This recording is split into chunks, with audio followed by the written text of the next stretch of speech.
something needing to be changed.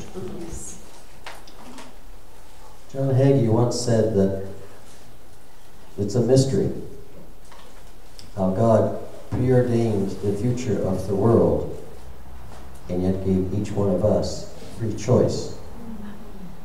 And free choice, of course, means that there must be two or more things to choose between. I.e., we have to change our hearts at times.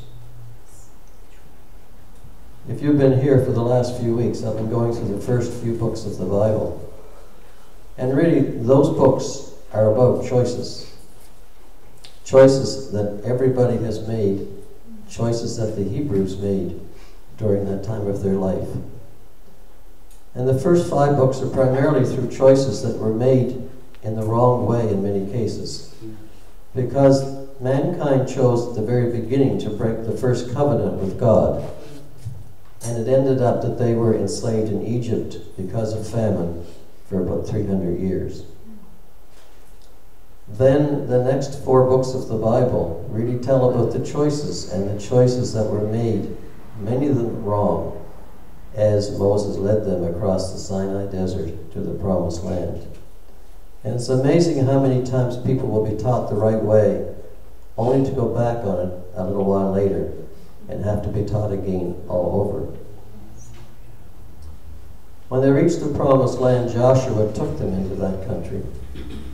And they really followed Joshua for a period of time, with the result that they conquered the Promised Land, and it was divided among the 12 tribes of Israel. But after Joshua's death, everything went south once more. The judges, the people that God has sometimes appointed to get the Hebrews over certain humps in their existence, were fine, but they weren't there all the time. And many times the Hebrews wandered aimlessly and back into idolatry, back into the sins that had led them there in the first place.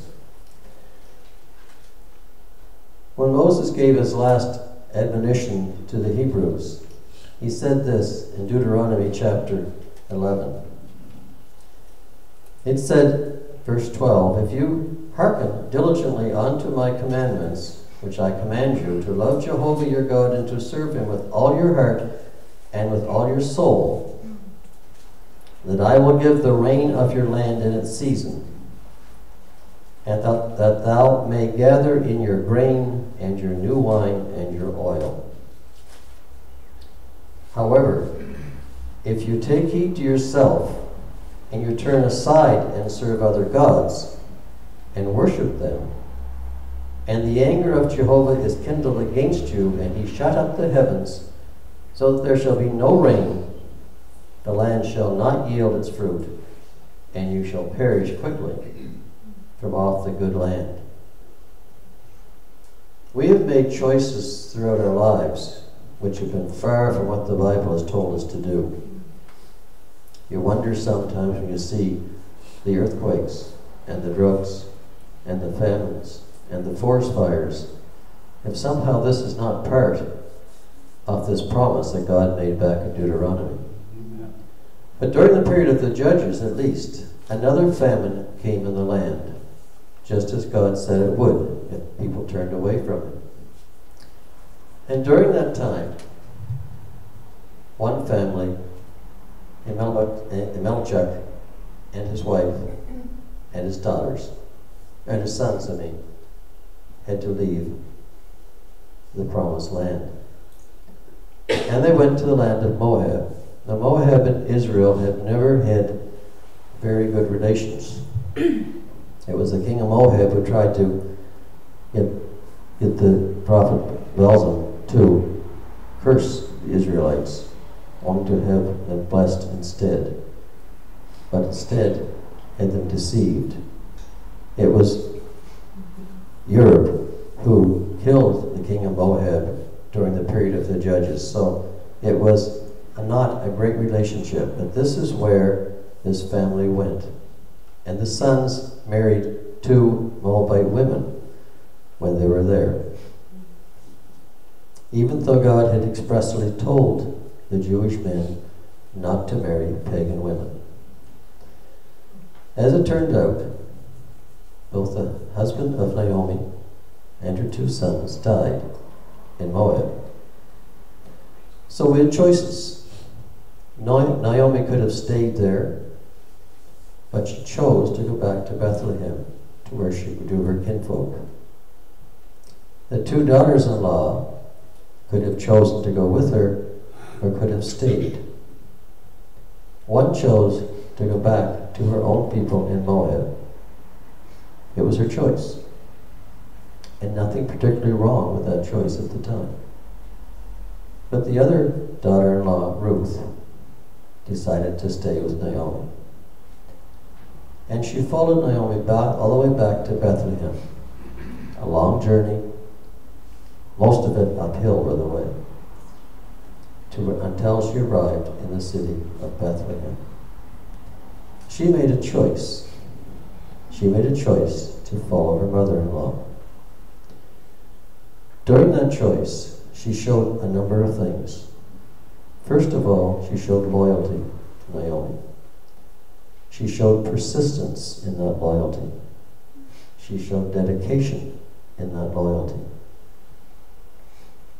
She showed steadfastness in that loyalty. She stayed with Naomi all the way back. And then, although she was a stranger in a foreign land, she went out to work to get food for her and her mother-in-law. She had a strong work ethic, and she did it humbly. She did it humbly, and it was noticed. There's an allegory in here because, in a sense, this shows the choices that we should make in following Christ. To do it humbly, to do it diligently, to do it steadfastly, to do it regardless of the hardships that seem to be in our way along the road home. And her loyalty was noticed by a man called Boaz, who happened to be a kinfolk of Naomi. He was a very wealthy man, and he noticed this young lady in the fields. He noticed her honesty, he noticed her steadfastness, he noticed how she took things home to her mother-in-law. And it turned out, of course, that they eventually married. So Ruth went from being a penniless widow in a foreign land to being the wife of a wealthy Hebrew. They had a son whose name was Obed. Obed was the father of another male named Jesse. And Jesse, of course, was the father of David.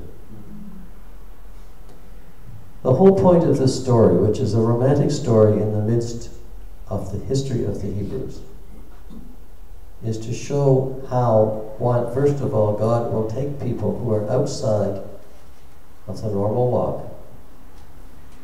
Took a foreign person named Ruth and redeemed them because of their character and because of what they do as a sense of loyalty towards the person they love. Anyone can come to Christ if they have that love and loyalty that he demands. Boaz was like God. He was the one that saw and oversaw and realized what was going on and ended up taking taking Ruth under his wing. The result of all this hardship that they went through, from the time they went to Moab through the 10 years they were there, back to Bethlehem, ended up in forming a union which resulted in the lineage of Christ himself. When we start off on a journey, it may be hard, it may be difficult, it may not have any point in the future that we can see. But if we stick to the right things, stick to the right purposes and principles. Stick to what God has told us to stick to at the very start. It will come out in the end to be better than it was all along. Only He knows the end from the beginning. We don't. Our job is to trust in Him and believe in Him that He can do the work that He promises to do in all of us. The book of Ruth is an allegory. It's an allegory about love, faithfulness, and a proper journey home with the results that all of us would like to have. It's an interesting book. There's a lot in it, a lot more than I was talking about right now. But it is something that you all should read, and it's something you all should think about.